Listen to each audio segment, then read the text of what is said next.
ना तू रमाला भडकवलं असतं, ना रमाने त्यांच्या सुनेला भडकवलं असतं, ना त्यांच्यावर केरोसिन टाकलं गेलं असतं, ना ते जळाले असते. ओरडत होते ते लोक जेव्हा जळत होते. त्यांच्या किंचाळीला, त्यांच्या तडफडण्याला जबाबदार तूच आहेस. त्यांच्या मृत्यूला जबाबदार तूच आहेस भीमराव.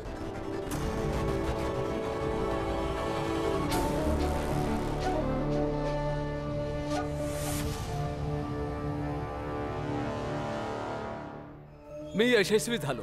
सर क्लासमध्ये चाललेत. फक्त थोडा वेळ अजून इथे थांब भीमराव. तुझा आजचा अभ्यास देखील पाण्यात.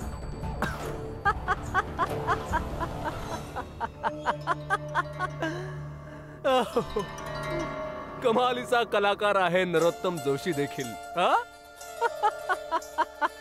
काय झालं, हसताय का तुम्ही? काय नाही,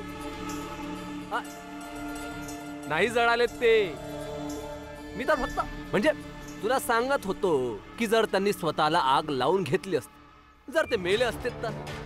म्हणूनच कुठे, कधी, काय करायला हवं या सगळ्याविषयी चांगलाच विचार करत जा भीमराव. तुम्ही थोडे चुप चुप चुप चुप चुप मूर्ख. बघ, तुझ्या कारणाने मला उशीर झाला. मूर्ख.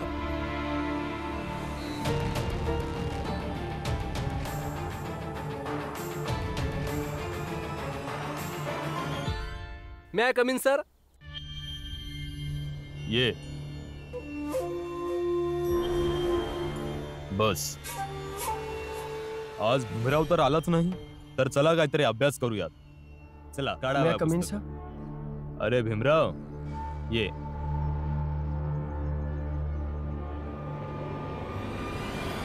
थांब.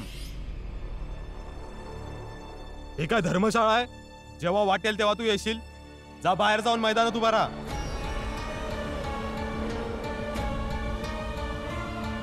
सर मी वेळेत पोहोचलो होतो इथे. मग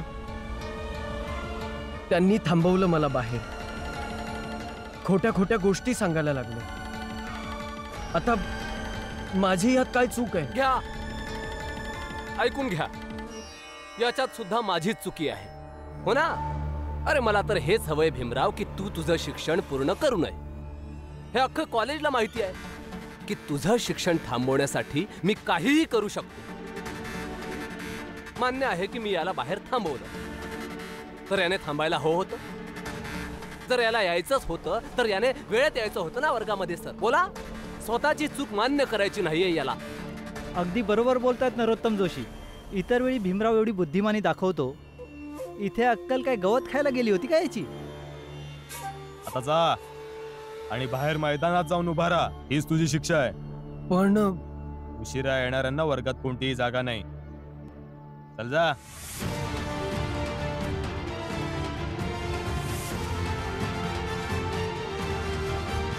मुलांनो, तर आज करूयात अभ्यास. हो गुरुजी. चला काढा वया पुस्तक.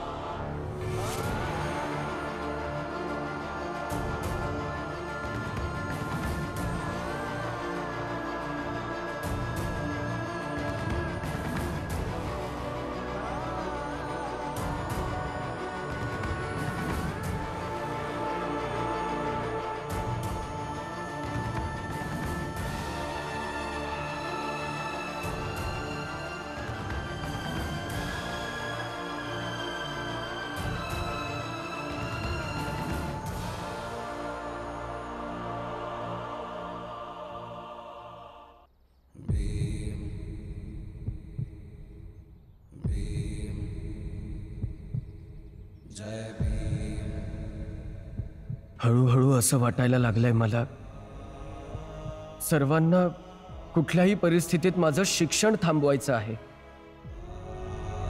माहित नाही माझी अडवणूक करून यांना काय मिळतं. आणि हे का समजत नाहीत की दुसऱ्यांची बाधा बनणारा व्यक्ती स्वतः कुठेच पोहोचू शकत नाही.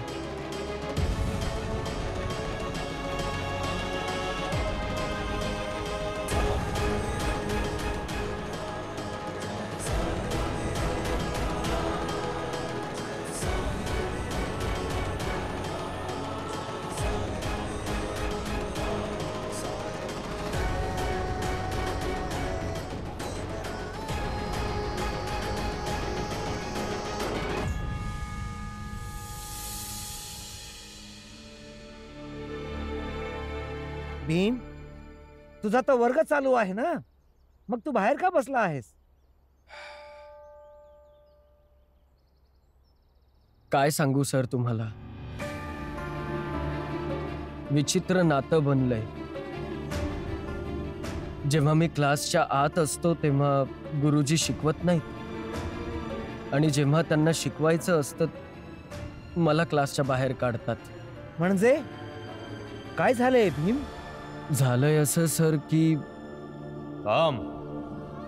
हे काय धर्मशाळा आहे? जेव्हा वाटेल तेव्हा तू येशील. जा बाहेर जाऊन मैदानात उभा राहा.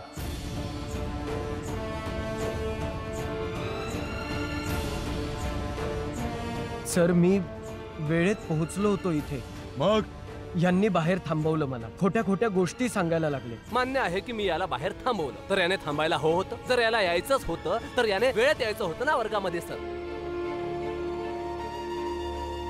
उशिरा येणाऱ्याला वर्गात कोणतीही जागा नाही. चल जा. हे असं खोटं बोललं आणि सगळ्या विद्यार्थ्यांनी त्याची साथ दिली. तुम्हीच सांगा मी काय करू. मी बोलतो प्रिन्सिपलांसोबत. चल माझ्या समवेत. नको नको सर. मी गेलो होतो प्रिन्सिपल सरांकडे, पण त्यांना सुद्धा ह्या सगळ्या शिक्षकांच्या राजकारणासमोर झुकावं लागलं. त्यामुळे आता ही लढाई मलाच लढावी लागेल आणि मलाच जिंकावी लागेल. जर तुम्ही सुद्धा त्यांच्याकडे गेला तर ते कुठली ना कुठली पद्धत शोधूनच काढतील मला न शिकवण्याचा. त्याच्यामुळे आता पद्धत मला शोधायची आहे गुरुजी, ज्याने ह्या कॉलेजचा कुठलाही शिक्षक असे कारस्थान करून माझ्यासारख्या विद्यार्थ्याला शिकण्यापासून अडवणार नाही. भीमराव, आता परीक्षा येत आहेत. जर असेच तुझे शिक्षक थांबले तर मार्क्स कमी मिळतील.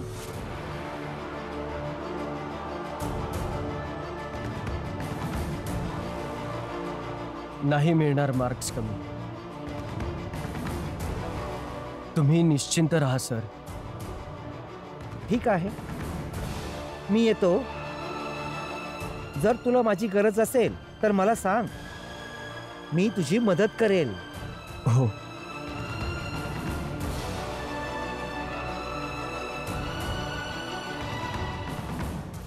सरला, सरला, बाहेर ये. सरला, बाहेर निघ. सरला,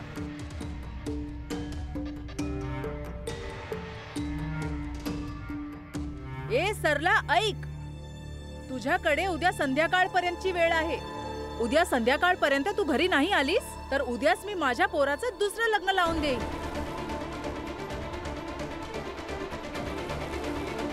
असे कसे तुम्ही दुसरे लग्न लावून देऊ शकता? ते तू बघून घे. तुझ्याकडे फक्त उद्यापर्यंतची वेळ आहे. तू विचार कर फक्त.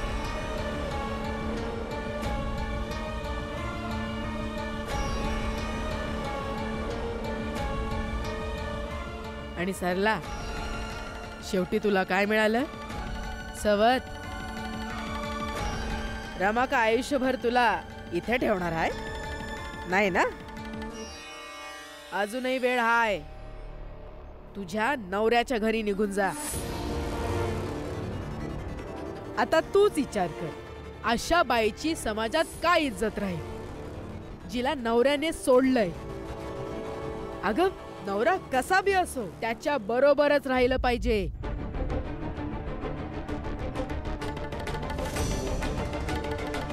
पोरी, त्यांच्या बोलण्याकडे लक्ष देऊ नको. रामजी, भीम आणि रमा आले ना की त्यांना विचार. ते तुला योग्य सल्ला देतील. काय योग्य सल्ला देतील? अरे यांच्या सल्ल्यानंतर तर सगळ्यांचं नुकसान झालंय. तुझं पण नुकसानच होईल, लक्षात ठेव. हा.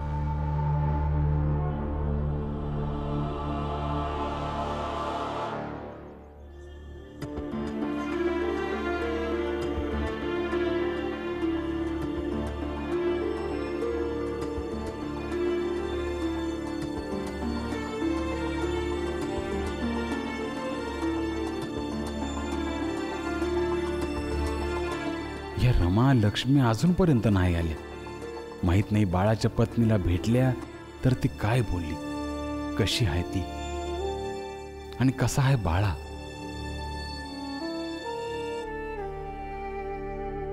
बाबा दादा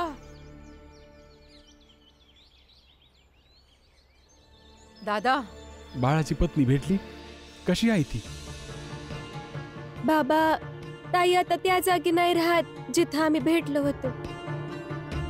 त्या ठिकाणी नाही राहत म्हणजे?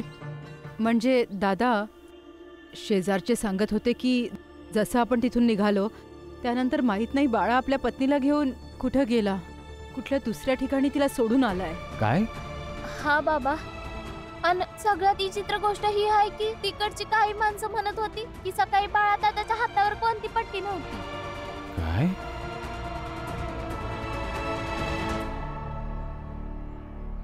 माझा पोरगा आहे, मी त्याला लहानपणापासून ओळखतोय. लहानपणी तो कधी पण चूक करायचा, त्याला वाटायचं की त्याला ओरडा मिळाला आहे तर तो आजारी असल्याचं नाटक करायचा. ठीक आहे, तुम्ही तिघी घरी जा, मी बघतो. चला.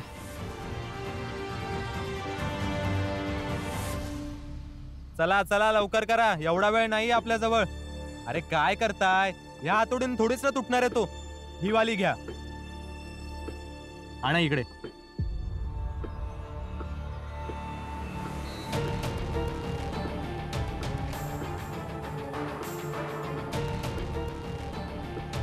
बाबा बोला बाबा.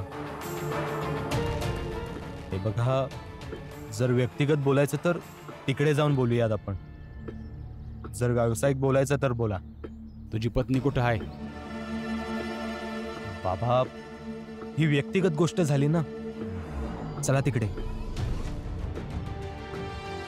हे बघ बाळा, मी तुला स्पष्टपणे विचारतोय, त्याचं खरं खरं उत्तर दे, खोटं नको बोलूस. तर खरं खरं उत्तर हे आहे की बायको माझी आहे, कुठेही राहील. तुम्हाला काय करायचंय? बाळा, काय झालं? हा मजूर तुझ्याशी का बोलतोय? कामात अडचण असेल तर म्हणा, जा इथून. नाही साहेब, काही नाही झालं, मी बघतो. ठीक आहे. हे बघा बाबा, पैशांची गरज तुम्हाला सुद्धा आहे, तर तुम्ही काम करा. का विनाकारण माझ्याबद्दल आणि माझ्या पत्नीबद्दल चिंता करून तुम्ही स्वतःसाठी अडचणी जन्माला घालताय? जर मी इथे असल्यावर तुम्हाला इथे काम नाही करायचंय तर तुमची मर्जी.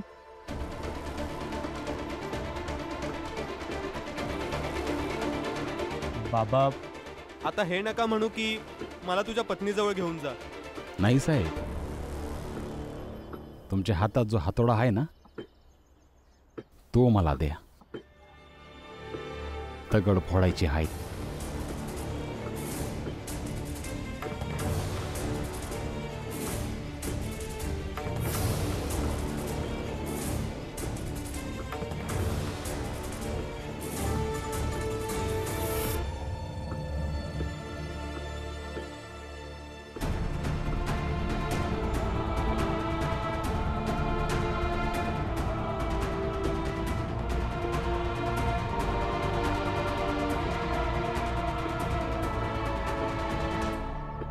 काय झालं?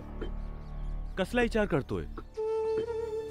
नाही, काही नाही. विचार करतोय कदाचित असा हातोडा पाहिजे होता ज्याने नशिबातल्या काही गोष्टींचं स्वरूप बदलता आलं पाहिजे होतं.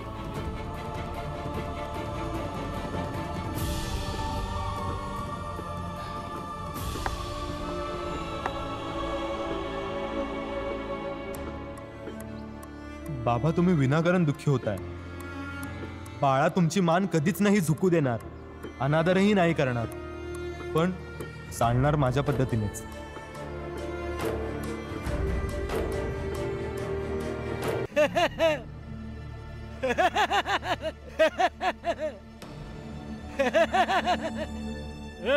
तुला किती वेळा सांगितलंय चाळीच्या बाहेर राहत जा, समजत नाहीये का तुला?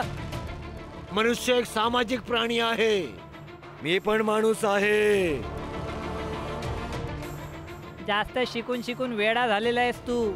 कसं बोलताय तुम्ही? तू वेडा आहेस. जास्त शिकून कोणी वेडा होतं का? आता हा पण दुसरा वेडाच असेल. याला पण शिक्षण दान म्हणून हवंय.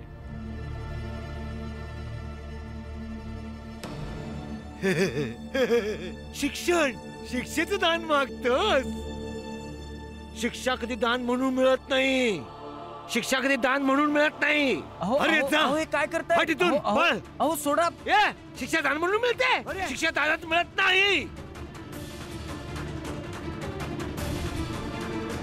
माणूस एक सामाजिक प्राणी आहे. मी एक माणूस आहे. सामाजिक प्राणी? ह्याचा अर्थ यांना समाजशास्त्र येतं.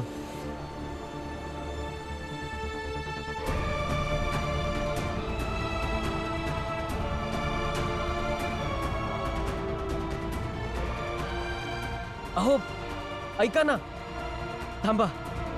तुम्ही शिकलेले आहात ना? मी खूप शिकलेला आहे. मला पण शिकवा ना. का शिकवू तुला? का शिकवू? कोण आहेस तू? नाही शिकवणार. ऐका तुम्ही कुठे चाललात? मला शिकायचंय. नाही शिकवणार. माझ्या मागे नको येऊस, सांगून ठेवतो. अहो असं बघ, माझ्या मागे आलास ना त्या दगडांचं डोकं फोडेन. मनुष्य एक सामाजिक प्राणी आहे. मी पण माणूस आहे. माणूस एक सामाजिक प्राणी आहे. मी पण माणूस आहे.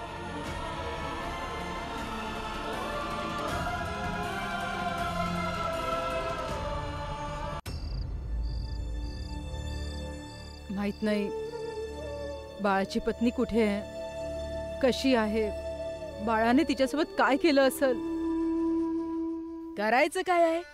जसं सरलाचा नवरा उद्या दुसरं लग्न करेल, तसंच बाळाची बायको बी एका दिवशी येऊन तुम्हाला समद्यांना सांगेल की बालानं दुसरं लग्न केलंय. शांत बसा तुम्ही. जेव्हाही बोलता तेव्हा वाईटच बोलता. बरं ठीक आहे, मी वाईट बोलते, पण तुम्ही समदे वाईट करताय. त्याचं काय? सरल्याच्या नवऱ्यानं उद्या दुसरं लग्न केलं तर भीम काय तिला जीवनभर इथंच ठेवणार आहे? नाही ना? बिचाऱ्या सरलाला सवतीबद्दल विचार करून लय दुःख होत असेल नाही, आणि लय रडू पण येत असेल. हो ना सरला? भीमराव,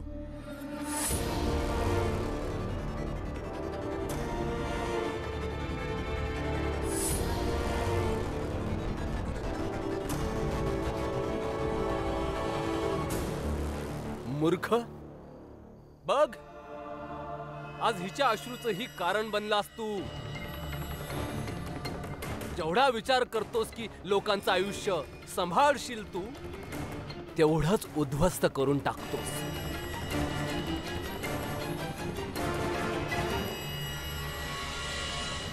जोशीजी, उद्ध्वस्त आमचं जीवन होतंय. पुन्हा पुन्हा तुम्हाला एकच गोष्ट समजावून, तुम्ही का पुन्हा पुन्हा इथे येऊन तुमचा वेळ वाया घालवता?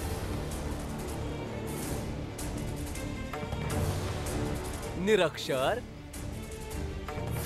आज मी तुझ्याशी तुझ्या पती बरोबर वाद करायला नाही आलोय. आज मी इथे आलोय सरलासाठी एक प्रस्ताव घेऊ. कसला प्रस्ताव? आज की तू, तुझी पत्नी, तुझा बाप आणि ही सरला जर सकाळ सकाळी तिच्या सासू सासऱ्यांकडे माफी मागतील तर सरलाचे सासू सासरे तिला माफ करतील आणि त्यांच्या मुलाचं दुसरं लग्नही नाही करणार. हो, परंतु माफी मागण्यासाठी एक अट आहे. माफी पाय पकडून मागावी लागेल.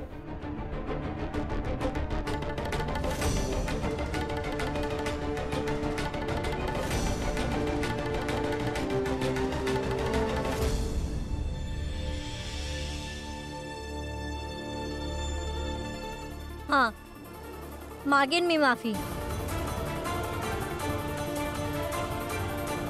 शाबास.